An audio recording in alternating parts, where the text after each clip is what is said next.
కళ్యాణికి జీవితంలో అంత కోపం ఎప్పుడూ రాలేదు.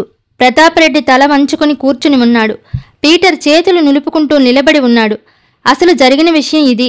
శ్రీకళ్యాణికి జోధ్పూర్ నుంచి ఒక మిషన్ సప్లై కావాల్సి ఉంది. దానికి 1,00,000 రూపాయలు బిల్తో నిమిత్తం లేకుండా ఒకరికి పంపాలి. సెక్యూరిటీ సర్వీస్లో ఎవరైనా నమ్మకస్తుల ద్వారా దీన్ని పంపమని ప్రతాపరెడ్డిని కోరింది. సిగ్మా ఏజెన్సీలో పనిచేసే పీటర్ని అతడు ఈ పనికి ఉపయోగించాడు. పీటర్తో పాటు కార్తికేయని కూడా పంపించి ఎడారి మధ్యలో వదిలేయొచ్చునన్న ఆలోచన కూడా ఆమెదే. అక్కడి నుంచి నాటకం మొదలైంది. కార్తికేయకు ఉద్యోగం ఇచ్చినట్టు నటించి పీటర్ తనతో పాటు తీసుకెళ్లాడు. కార్తికేయ జేబులో పైసా లేకుండా చేసి అతడిని రాణిమఠ్ పంపాడు. అయితే తనతో జోధ్పూర్ తీసుకెళ్లాల్సిన సూట్ కేసుని హడావిడిగా కార్తికేయ దగ్గర మరిచిపోయాడు. ఇంత చండాలంగా చెప్పిన పని పాడు చేసింది నా క్రింది ఉద్యోగే అయినా వెంటనే డిస్మిస్ చేద్దును, నిప్పులు కక్కే స్వరంతో కళ్యాణి అరిచింది. ప్రతాపరెడ్డి జవాబు చెప్పలేదు. మీ సిగ్మా డిటెక్టివ్ ఏజెన్సీ గురించి గొప్పగా కబుర్లు చెప్పారు. మీ దగ్గరికి చాకులాట ఏజెంట్లు ఉన్నారన్నారు. ఒక్కొక్కరు ఒక్కొక్క జేమ్స్ బాండ్ అన్నారు.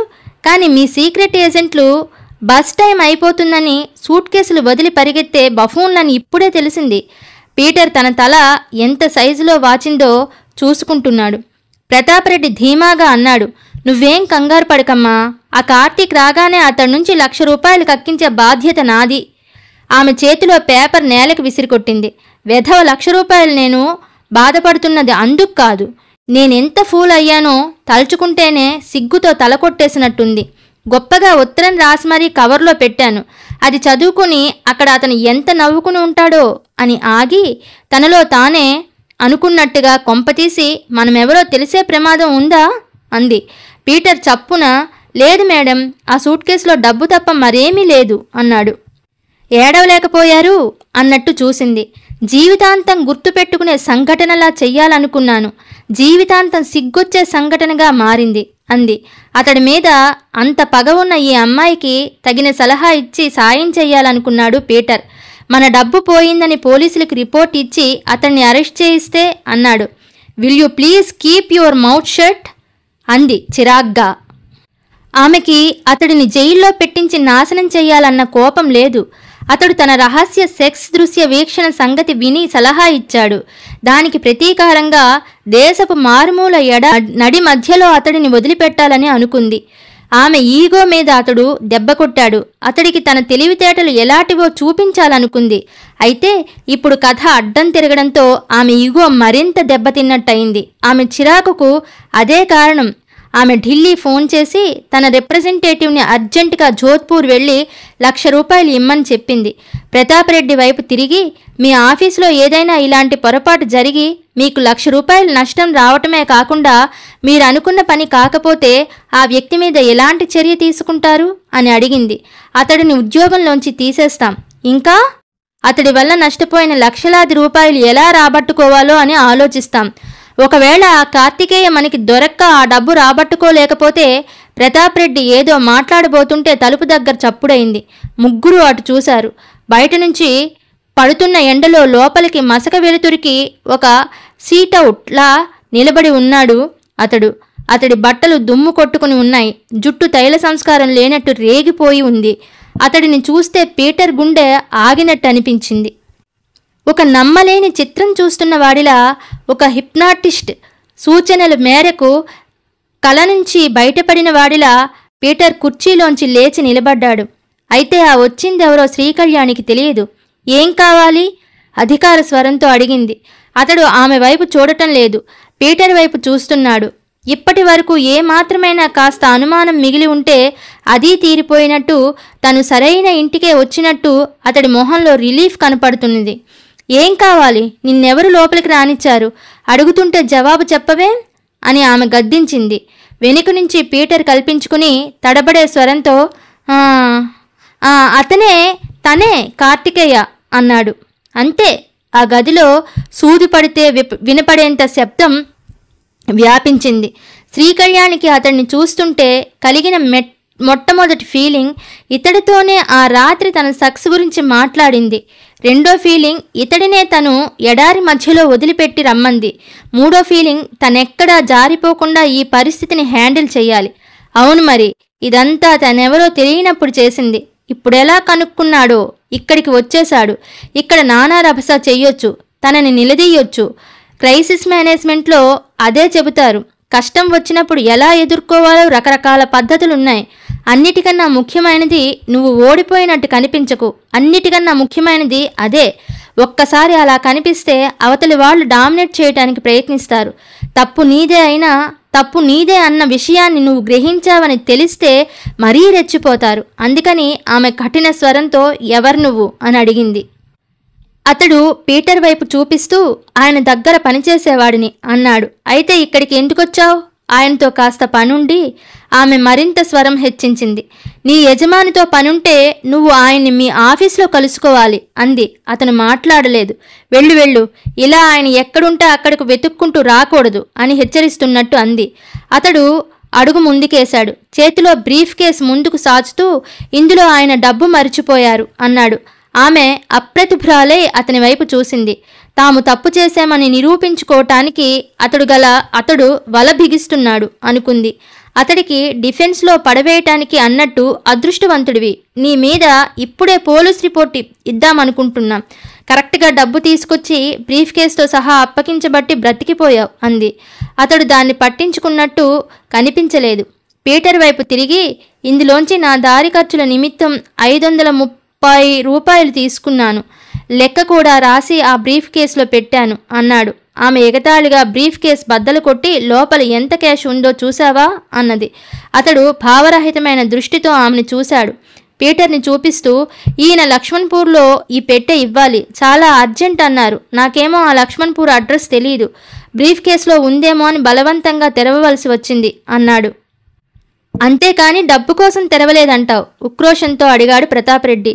అతడికి తన అసిస్టెంట్ అయిన పీటర్ ఈ విధంగా మొత్తం ప్లాన్ పాడు చేయటం తలకొట్టేసినట్లుగా ఉంది. నేను డబ్బు కోసం తెరవలేదు. నా చేతికిచ్చిన కవర్లో నా మీద కక్ష సాధింపు చర్యగా నన్ను ఆ ఎడారికి పంపినట్టు ఉంది. అది నాకు శ్రీకళ్యాణి గారికి సంబంధించిన విషయం. మాకు జరిగిన గొడవలో అనవసరంగా ఈయన అయిపోవటం ఎందుకనిపించింది. అందుకే రాజ్మాండ్ వరకు హడావుడిగా ఈయన దొరుకుతారేమోనని వెళ్ళాను. ఆయన అక్కడ లేకపోయేసరికి అప్పుడు అనుమానం వచ్చింది, ఆయన కూడా మీ మనిషేమోనని. అప్పుడు బ్రీఫ్ కేస్ విప్పాను. అప్పటి వరకు బ్రీఫ్ కేస్ విప్పలేదా? పాయింట్ దొరికినట్టు అడిగింది. లేదు. ఎందుకని? అది కస్టమర్ డబ్బు కాబట్టి. నీ దగ్గర డబ్బుందా? లేదు. మరి నీ దగ్గర పైసా డబ్బు లేకుండా రాణిమఠ్ నుంచి రాజ్మాండ్ వరకు రాత్రికి రాత్రి 10 కిలోమీటర్లు ఎలా వచ్చావు? పరిగెత్తుకుంటూ. ఒక చల్లటి గాలి తమ మీద నుంచి వెళ్ళిపోయినట్టు ముగ్గురు సన్నగా వణికారు. అతడి నిజాయితీ అక్కడి నిశ్శబ్దంతో చేరి వాళ్ల మనసుల్ని తొలిచేస్తోంది. ఆమె అతడికి ఉత్తరం రాసి హేళన చెయ్యాలనుకుంది. తను నియమించిన మనిషి 1,00,000 రూపాయలు అతడి దగ్గర వదిలేశాడని తెలిసి ఆమెకు కోపం వచ్చింది. కానీ ఇప్పుడు అతడు ఆ 1,00,000 రూపాయలు తిరిగి తీసుకురావటం ఆమెకు మరింత ఇబ్బంది కలుగజేసింది. మనుషుల్లో ఇంత నిజాయితీ పరులుంటారని చూడటం ఆమెకిదే మొదటిసారి. అది కూడా కాదు, అంత చీకట్లో ఆ ఎడారిలో అన్ని సామాన్లు పట్టుకుని పరిగెత్తటం, ఎముకలు కొరికే చలిలో కూరుకుపోయే ఇసుకలో 10 కిలోమీటర్లు వెళ్లటం, అది ఎవరికోసం? తనని మోసం చేసిన మనిషిని పట్టుకుని తిరిగి అతడికి సహాయం చేయటం కోసం. ఆమె అతడి వైపు సూటిగా చూడలేక తలదించుకుంది. ఆ హాల్లో వివేకానందుడి ఫోటో కూడా తనని నిలదీస్తున్నట్టు అనిపించింది. ఈ మొత్తం వ్యవహారం పట్ల సంతోషంగా ఉన్నది పీటర్ ఒక్కడే. పోయాయనుకున్న 1,00,000 రూపాయలు దొరికాయి. అది సంతోషం. ఆ సంతోషంలో అతడు కార్తికేయ వైపు తిరిగి, మా అడ్రస్ ఎలా దొరికిందోయ్ నీకు అని అడిగాడు. నేనొకసారి ఈ ప్రతాప్ రెడ్డి గారి దగ్గరికి ఇంటర్వ్యూకి వెళ్ళాను. అప్పుడే ఈమె దగ్గర నుంచి ఫోన్ వచ్చింది. ఎవరు? కళ్యాణా అని ఆయన అన్నారు. అట్నుంచి ఈమె ఏదో అడిగితే ఆ డాక్టర్ పేరు అశ్వత్థామా అని, ఆ తర్వాత నా ప్రసక్తి వచ్చింది.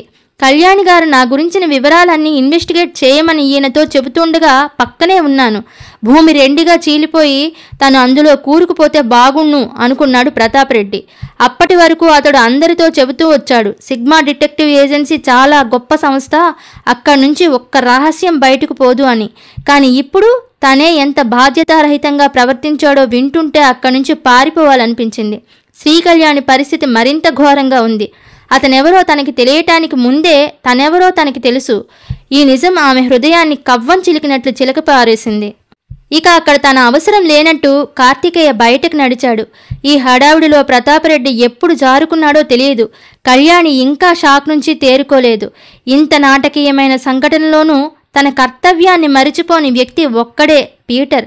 హిమాలయాల ఎత్తుకు ఎదిగిపోయిన కార్తికేయకు కృతజ్ఞతలు చెప్పుకోవలసిన బాధ్యత తన మీద ఉన్నట్టు అతను భావించి పరుగున బయటికి వచ్చాడు. లోపల ఇంకా కళ్యాణి అలా శిలాప్రతిమలాగా నిలబడి ఉంది. కార్తికేయ చెప్పులు తొడుక్కుంటూ ఉన్నాడు. అతడి వెనుక నుంచి దగ్గరగా వెళ్ళి, ఈ గొడవతో నాకు సంబంధం లేదు, నేను నిమిత్తమాత్రుణ్ణి అన్నాడు పీటర్. నాకు తెలుసు. 1,00,000 రూపాయలు తీసుకొచ్చి నా ఉద్యోగం నిలబెట్టారు, థ్యాంక్స్. పర్వాలేదు అని కార్తికేయ వెళ్ళిపోవటానికి మెట్లు దిగసాగాడు. ఒక్క ప్రశ్న అడుగుతాను, సమాధానం చెబుతావా బాబూ? వెనుక నుంచి పీటర్ అడిగాడు. కార్తికేయ ఆగాడు. పీటర్ అన్నాడు, నీ గురించి తెలుసుకోవటానికి ఆవిడ డిటెక్టివ్లను నియమించింది. ఎంతో కష్టపడింది. నువ్వు చేసిన చిన్న తప్పుకి ఆవిడ నిన్ను ఎడారి మధ్యలో నిస్సహాయంగా వదిలేట్టు చేసింది. ఇదిలా పక్కన పెట్టు. ఆవిడ ఎవరో నీకు తెలుసు. నీ ఉద్యోగం పోయింది కూడా ఆవిడ వల్లనే అని నీకు తెలుసు. అయినా కూడా నువ్వెందుకు ఊరుకున్నావు? ఆవిడ మీద నీకు కోపం రాలేదా? ఆవిడ్ని పట్టుకుని దులిపేయాలని అనిపించలేదా? కార్తికేయ నెమ్మదిగా తలెత్తాడు. లేదు అన్నాడు.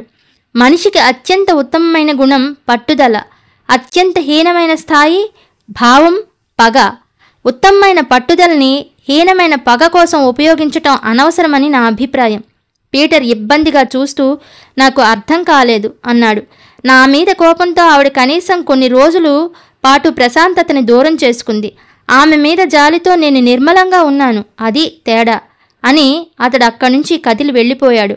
వాళ్ళిద్దరూ మాట్లాడే మాటలు కళ్యాణికి సుస్పష్టంగా వినిపిస్తున్నాయి. పీటర్ కంఠం చివరి ప్రశ్న. కార్తికేయ ఆగాడు. నా మీద నీకేం కోపం లేదుగా? నాకెప్పుడు ఎవరి మీద కోపం రాదు.